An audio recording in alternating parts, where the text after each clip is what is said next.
خلک هم شته دي او تاسو به خپل هم لیدلی چې هغه غون کال چرته غوخه نه خورلی هغه خلکو زمنګ سره د پیسو کې صحیح سشتي یا نشته. بالکل سلمان بھائی ډیره خسته موضوع دی راوړی. څه کول پکار دي چې مطلب یو سړی کور کې ځان له 15 دړې غوخه په پریج کې خو دی یا په پریزر کې خو دی او په 20000 روپۍ ولا د اختر سیزن لپاره غستې هغه خلکو ته شروع په نابد رب ذوالجلال چې بخون کې مهربان دی. مرګرو ستاسو مرګره سليمان سالار تاسو ته خپل پروګرام کې هرکلی وي. جناب راغلیو امن پارک باریکا وته دلته کې موجود یم خو چون کې نن بزه د خپل ژوندۍ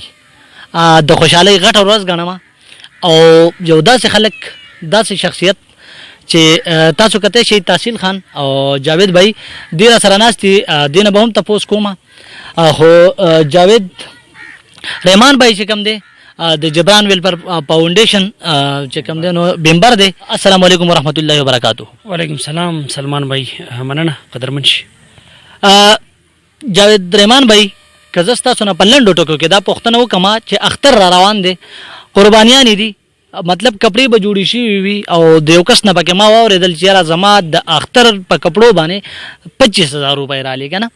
نو هغه خلک مطلب چې زموږ سکرین ته ناس وي او به کس او به سو کوي به یارو مددگار دي د هغه خلکو زموږ سره د پیسو کې صحیح سشتي یا نشته. بالکل سلمان بھائی ډیره خسته موضوع دی راوړی دا او په کار د چې په دې باندې دا زمونږ کم چې ملګری راغلي دي ټول په خپل زړه هغه بڑا صوباسي. زه د جبران ویلفر فاونډیشن د ممبر په حیث باندې کته ته وې ما د اختر د پاره زمونږ کافي تابع ده. مونږه د جبران ویلفر فاونډیشن چیرمن صاحب ټول ممبرانو ته دا وینا ده چې هغه خصوصا په وضعیا کې ځکه چې هر سړی وضعیا کوي یو خو د وضعیا نه څه پیسې کمې کوي ضروري نه چې سړي د 80000 روپو د پاره منصوبه جوړه کړي چې د 80000 روپو وضعیا به کوم هغه د 15000 روپو وضعیا وکي او هغه 10000 روپۍ په چم گاون کې په غریبانو باندې ولګي. الله تعالی په دې خوشحالي کې چې موږ د انسان خوشحالي یو په دوه کو د انسان د خوشحالو حصہ جوړ شو د انسان د ضرورتونو خیال وساتو. الله تعالی په دې ډېر زیات خوشحالي کې په دې نه چې موږ د غټ غوي رسم لولې یو هغه د 80000 د 1 لک او د 2 لک وي دا غینې څه پیسې کمی کو د غریبانو په ضرورتونو کې ولګو. جاوید رحمان بھائی دغه خلک هم شته دي او تاسو به خپل هم لیدلی چې هغه غون کال چرته غوخه نه خورلی الوګان ټماټر یا سړی روټي خوري نو په دې اختر کې منګلا یا هغه خلکو لا څه کول پکار دي چې مطلب یو سړی کور کې ځان له 15 دړې غوخه په پریج کې خو دی یا په پریزر کې خو دی او په 20000 روپۍ ولا د اختر سیزن لپاره غستې هغه خلکو ته سوای چې مطلب ځان لیکي دی یا هغه خلکو لور کوي. څنګه تاسو ویلا وضعیا د قرباني نوم دی او د الله تعالی نه د رحمت د پاره د الله تعالی نه د رحمتونو د پاره د غوښتنو یو ذریعہ د بهترینه ذریعہ ده. وضعیا مونږ په 3 وسو باندې تقسیمو یو د اقرباو د پاره او بل د مسکینانو د پاره او بل د رشتہ دارو د پاره. دغه درې وانه یې په کار د چې مونږ د شو کو چې کوم خپل حساب دي کېږي نو زما خیال دی ګرمي ده زمونږ سبا پانه کې دا غوخه کومه یو ساتو 15 ورځې شپږ ورځې او 10 ورځې په پریجونو کې کېدو په کار چې مونږه د 3 ورځې نه زیاته د غوخه ونه ساتو او په دغه خپل غوخه کې کوم چې زمونږ خپل حساب دي شي لکه د غریبانو او د مسکینانو د پاره دي خو مونږ تقسیمو لازمي خبره ده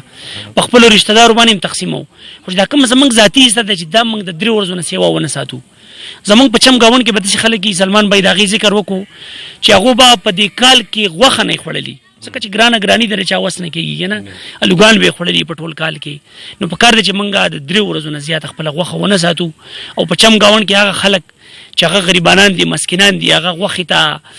لیواله دي او غوخه ته په انتظار دي چې زما کوټه غوخه راوړي نو زما خیال دی غوخه خو په دې اختر کې ډېر زیاتې خپلم خلک یو نورم بس خلک راوړي نو په کار دي چې مونږ ونه ساتو ځکه دا ورځ یې خرابېږي او دا غریبانو حساب کې وګورئ چې هغه کالو سر غوخه نه لیدلی. جاوید بھائی په اخر سر کې اخیرنه خبره تاسو په خپل دردېدلې خلک داس ډېر دردېدلې خلک به تاسو لیدلې تاسو خپل یو فاونډیشن دی هغه خلکو له تاسو تلې خدا سي یو واقعیا په اخر سر کې په اخیرنه خبره چې تاسو ډېر زیات خپه کړی داس یو واقعیا تاسو لراغلی ده.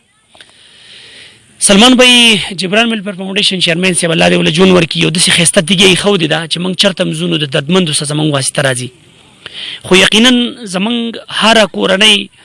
او هر بینیفیشری چې هغه مونږ کور ته ورځو او هغه د جبران ویلفر فاونډیشن سره واسطه ساتي د درد او د نه ډک داستان دی دا وي خو یقین وکړه پرون موږ یو 2 کورونو له ورغلي یو پلار دی معذوره دی او دغه 4-5 بچي دي د دې پاټک لکه غټ مالدار خلک دی د پاټک په دې مرکز نه چې واوړي دغلته کور دی ډېر زیات غریبانان دي یقین وکړه هغوی له موږ پرون سامان ورکو د اختر دپاره د اختر نه چونکې د هغو په کور کې د رزق نفقې درک نه لګېدو هغوی له موږ راشن ورکو دومره زیات خوشحاله شو که نه یقین وکړه چې زموږ د زړه باغ شو بیا د هغې نه مخکې د ټانختا خوا کې یو کلی دی هلته موږ ورغلو یو کورنۍ له یتیمان دي کونډه ده یقین وکړه ماشومان له موږ ورکړله ماشومانو د هغه دالو پیکټ او د چینو چې کوم وړوکی پیکټ و هغې راواخیست دومره په خوشحالۍ کور ته ویوړو که نه ما فکر کوو چې دیو به څو ورځو نه انتظار کړی چې کاش زموږ کور ته څوک څه راوړي که نه نو یقین وکړه موږ یې خوشحاله هم کړو او موږ له درد هم راکړو نو زما ستاسو په دې شیشه باندې دغه خلکو نه چې هغه شتمن دي ډېره بده ورځ ده ګراني ده مشکلات دي ګرمي ده 20 ضرورتونه دي د خلکو خو د رزق داسې ضرورت دی چې د دې نه بغیر نه کېږي ځکه چې دا خېټې غواړي که هر څنګه دا خېټې غواړي نو په چم ګاونډ کې په چاپېرچل کې دغه خلکو خیال وساتئ او د هغې د ضرورتونو د پوره کېدو کوشش وکړئ موږ خواهشات د چا نشو پوره کولی خو کم از کم موږ په خپل شتو کې د خلکو ضرورت پوره کول نو بالکل جاوید خان اخرنه مطلب هغه خلکو له که څه پیغام ورکول غواړي څه میسج ورکول غواړي نو اخرنه بس همدغه پیغام یا میسج تاسو ورکول غواړئ نو سلمان بھائی د جبران ویلفیر فاونډیشن یو ادنا ممبر یم د چیرمن صاحب په اجازه باندې ستاسو د مخې دغه سم خبرې وکړلې د هغه خلکو نه چې هغه په وضعیا کې ایسالي په قربانۍ کې ایسالي اختر ته تقریبا سبا یکم دی نو 8 یا 9 ورځې اختر ته پاتې دي په دې 8 9 ورځو کې هر سړي ته پته ده چې څوک ضرورتمند دی د چا څه ضرورتونه دي هر سړی پلار دی کوم چې د بچو خاوند دی هغه ته پته لګي زما بچي څه شی غواړي د هغې نه دې لږ لږ څه کم کړي او خوا ته ګاونډ کې د غریب سړي خیال وساتي د هغه د کپړو خیال دی وساتي د هغه د نکریزو خیال دی وساتي واړه ضرورتونه دي واړه خواهشات دي د ماشومانو دومره واړه خواهشات دي چې په ډېرو کمو روپو باندې پوره کېږي بنګړي به غواړي نکریزې به غواړي مطلب دا دی لوپټه به غواړي والی به غواړي مطلب دا واړه شیزونه دي واړه شیزونه چې دا موږ شو پوره کولی نو دومره وس زموږ د هر چا کېږي چې په خپل چاپېرچل کې د غریبانانو د مسکینانو او خصوصا کم چې د جبران ویلفیر فاونډیشن په نښه دي یتیمان او کونډې د هغې ډېر خیال وساتئ الله تعالی به دن راضي شي او الله تعالی به ستاسو د بچو خیال وساتي ډېره زیاته مننه تھینک یو سو مچ ډېره زیاته مننه د جاوید بھائی ادا کوم او د دې هغه دردېدلې خبرې تاسو واورېدې سمندر چې کوم دی هغه په ګوزه کې رابند کړی شو که په دې باندې زه اوس خبرې کوم نو کمه بھائی خو ډېره زیاته مننه د دې ادا کوم او مطلب الله دې وکړي چې دوی الله پاک نورم توفیق ورکړي او دغه شان د خلکو مدد وکړي نو ملګرو بالکل تاسو کتل او خبرې واورېدې خو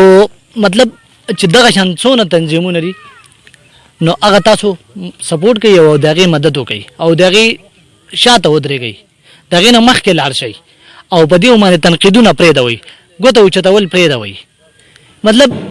یو 100 روپۍ دې وس کېږي نو 100 وله ورکړه خو وروسته پسې خبرې مه کوه نو ډېره زیاته مننه زیاته کومه ملګرو خپل کوربه سلیمان سالار لور کې اجازت چرځه کې الله مخاد آباد او بریالي لره د الله په